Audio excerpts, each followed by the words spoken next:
And joining us now is Carol Roth, CNBC contributor and author of the New York Times bestseller. And let Carol, there it is, right there, the Entrepreneur Connection. Equation, sorry, the Entrepreneur Equation. And she's also a judge on Mark Burnett's new technology competition show, America's Greatest Makers. See, when it's in the prompter and it doesn't roll, they're kind of left. No, hey! Well, actually, the Entrepreneur Connection is going to be my next book, so I'll credit you with that. All right, good, good. See, I came up with the title. Yeah.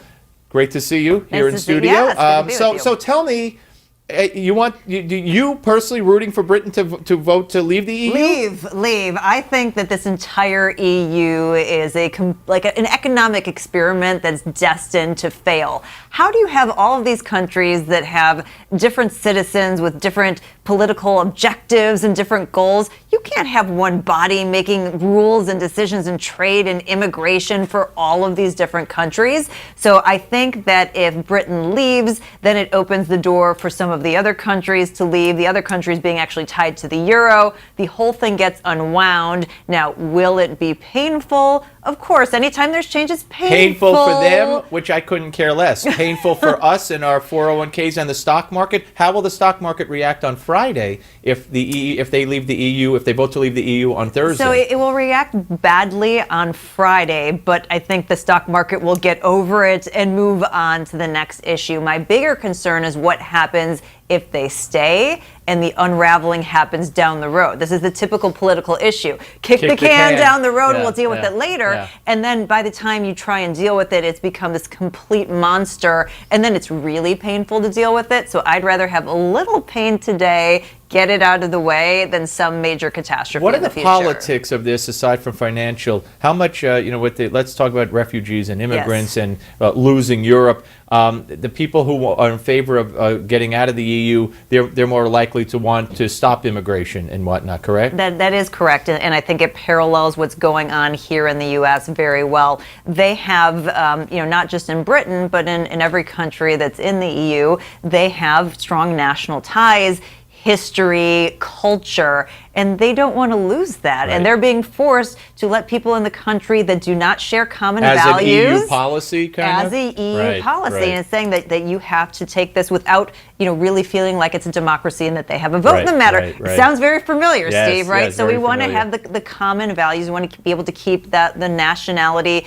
of Britain, just like we do here in the United States. Yeah. Well, I wish them luck. It's going to be very exciting to see what happens. As far as our domestic politics, you saw a little bit of Donald Trump and going after Hillary. Here's the deal. He went after her on a lot of things. He might have been better served by concentrating on one or two things today and then next week two more. But for instance, just taking money from the Clinton Foundation from countries that kill gays and treat women like garbage. You would think that would be what the media would concentrate on. Instead, they're talking about he read off a teleprompter.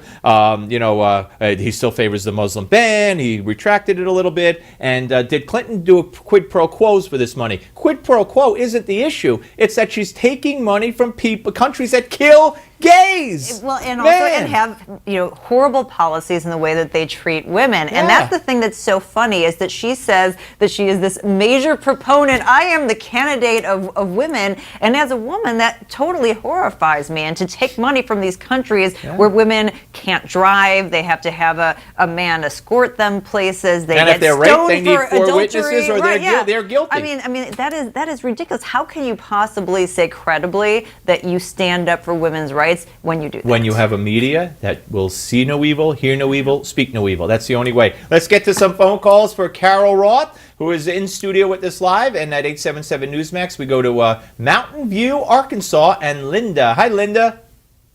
Hi, Steve. By the way, Michael is very gracious. He's a great man. He's a Marine, so that's one that it's in his blood. Well, and also, you think exactly like I think. When I don't know what I think, you speak, and I think, oh yeah, that's what I think. Thank you very much. Anyway, Arkansas carried Donald Trump, and our governor Asa Hutchinson. He said we need to support the front runner, and I support Donald Trump. Paul Ryan, to me, he so much disappoints me. I just can't tell you how much he disappoints me. Yep. And Carol, let me go to Carol. You know, Carol, earlier I alluded to the fact that he was on CNN tonight, Paul Ryan, and he was asked about Trump's speech. And here's an opportunity. It's a softball. Oh, well, it's about time somebody called Hillary out for taking money from these countries and said, I didn't see the speech, Wolf. What is that? You have to be prepared. I mean, Paul Ryan's been in politics long enough He knew what was coming. to know what the questions are, and if not, just to change the conversation and have an answer anyway, and he didn't take that opportunity. I think post-convention, things will change. If we solidify, I would expect him to come out stronger. So Ryan's secretly hoping that the delegates revolt? Hoping that maybe that there's some other issue. But once that becomes solidified, if he's still doing this, I think that we've got some big problems. Linda, I know you could think on your own, and I'm flattered for what you said. Thank you very much. Now, from Linda, we go to West Hempstead, New York, and Marcia. Marcia. You've never heard that before. Hello, Marcia. Oh, no. See, I've never heard that before. Where did that come from? I don't know. My favorite mention, Newsmax, by the way. Thank you. So, so let me say this. The news media is a problem, of course. Like, for instance, today, you go to any of the major media outlets, and what are they? They're not talking about the Trump speech. The first thing off the list is the Columbia standing at the administration building. I'm sorry. No, it was the Democrats taking over the floor of the House of Representatives. Right.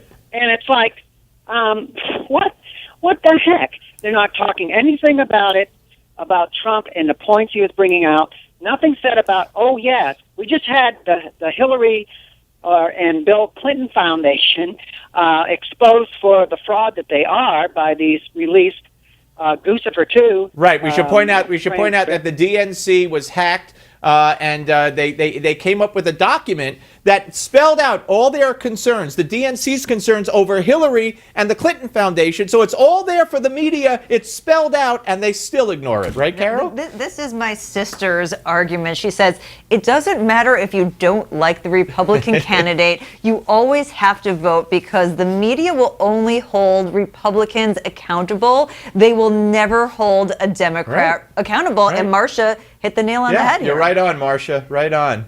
When's the last time the New York Times endorsed a Republican or Washington Post or anything? Here's the problem. Yeah. Here's the problem. His big problem, Trump getting elected, is the RNC getting behind him, and number two, the very deeply entrenched and experienced thugs that Hillary Clinton has that sabotage polling places. I mean, basically Bernie had this election stolen from him. And they're going to do the same thing to him. Well, that's to have him play. You know what's going to be interesting? Marcia, thank you so much. It's going to be interesting to see if Black Lives Matter or another Black Panther or radical Mexican groups or whatever, these same violent groups stand outside polling places to intimidate voters, and if the Obama Justice Department will do nothing about it, like they did what they dropped the charges from the last election. We'll see. I'm not sure if Hillary has that in her playbook or not. The one thing I know that will happen, being from Chicago, is that we will have dead people voting. Yeah, of dead people voting. They often do, And yes. unfortunately, Early being and from, often and in unfortunately, Chicago. being from Chicago, it was funny. I was watching Bobby Rush, the congressman, today on the House floor, complaining about gun control when Chicago has the toughest gun control in the country. And over Father's Day weekend, I think it was 16 dead, 50 shot. That's gun control. Kids. Yeah, that's gun control. Yeah. All right, up next, Richard Pearl joins us. An interview I did with him yesterday, Assistant Secretary of Defense, former, and more of your calls with Carol. Don't go away.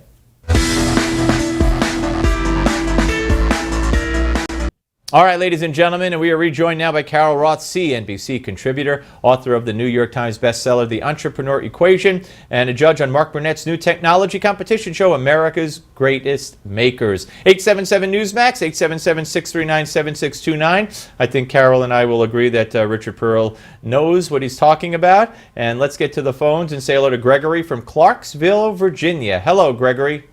Virginia. What's that? Martinsville, Virginia. Well, why do they put Clarksville? I thought you were taking the last train or something, but go ahead. No, I enjoy watching your show. Thank you, sir. You have a question for Carol and me? Oh, well, I vote for Donald Trump, and he's the only man who's got some experience. Yeah, that's true.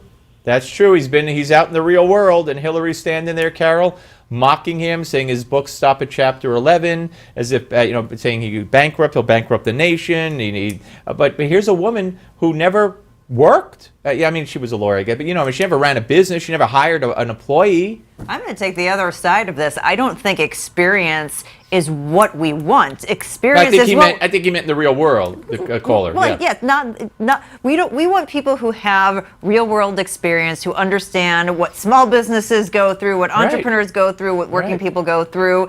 Hillary has the wrong kind of experience. Absolutely. She has the experience in creating the monster that we all know has been so ineffective. Absolutely. All right. Appreciate it, sir. Let's go to Maggie from Gettysburg, Pennsylvania. And I know I got Gettysburg right. Hello, Maggie. Hello, Steve. Oh, I am glued to your show every night. Thank you very much. I admire much. that you get to talk to all these people. Thank you very much. Now, there's two things I want to say. When Dana was on, she was talking about guns. Okay. She was talking about a divided nation. If we have this gun ban like they're talking, we sure will have a revolution in America. Yeah. We'll really be divided. Now, with Carol, I want to say to her, talking about Hillary, Hillary pays 28 cents out of a dollar to the women that work in her Clinton Foundation. Well, I don't know if it's 28 cents compared to men. She pays men maybe 28, women 28 cents less than men is what you're trying to say. She did it in her Senate campaign, and she does it in the Clinton Foundation. So you're right. So Carol, that's another issue she shouldn't get away with. Yeah, I mean, Maggie's right there. There are so many different issues, whether it's the fact that she's attacked these women who have claimed sexual assault against her husband, and then on the other hand said that every person who says something about sexual assault should be believed. Whether it's paying women less, whether it's her record on women's rights with countries that she's taking money in from the Clinton Foundation, it makes me sad as a woman to say that this is the person who's making the history as a woman. And Maggie and Carol, that makes her so easy to beat. Theoretically, yes. Yeah, so easy to beat. All right, we're coming back with more of your calls, and give me 5. Don't go away.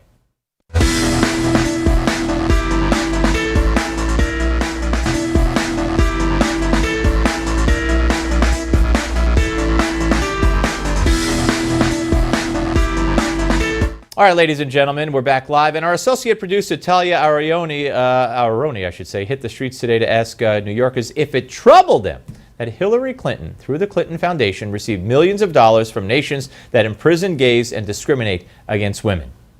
It doesn't trouble me that Hillary Clinton is receiving so much money from Saudi Arabia, nationally, historically, like anti-gay, anti-woman. I just don't like to see her taking money from people who oppose women's rights and then tout women's rights out of the other side of her mouth. Taking money from these countries that won't let women drive, won't give them the same rights, won't let them work, would be put in jail for going out without proper authority, to receive money and that we don't know where that money goes is definitely a big problem that we have today. She'll say anything and change nothing. That's a direct quote from Obama in 2008, and that's what she's trying to do.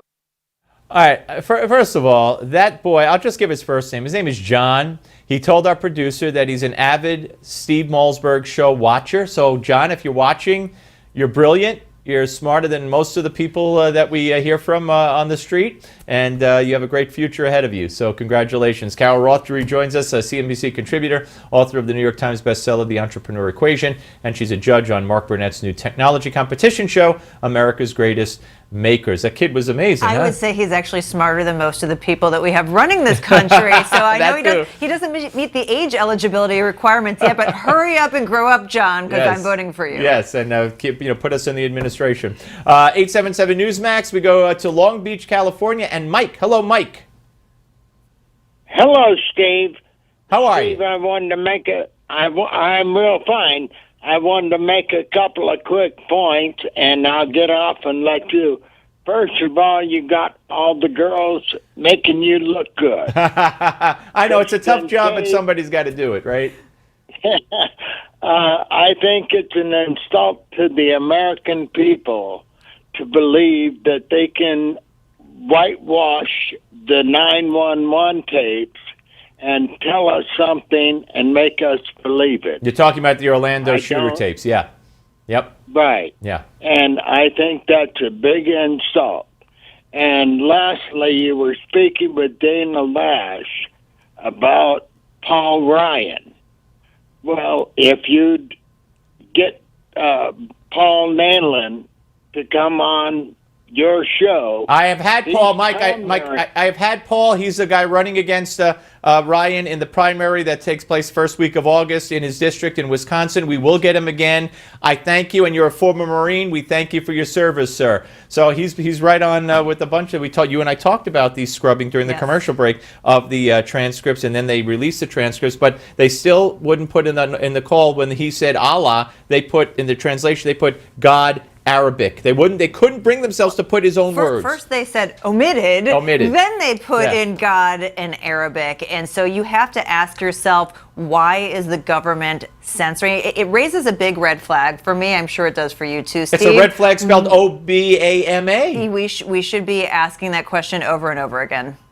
Yeah. No, it is very, very, very sad and very dangerous, very dangerous. I thank you for being with us for the full show, Carol Roth, and we look forward to having you on again. And that guy, by the way, the kid had a Giants hat on. I know you're probably a Bears fan, but those are the breaks. We thank you very much, Carol Roth.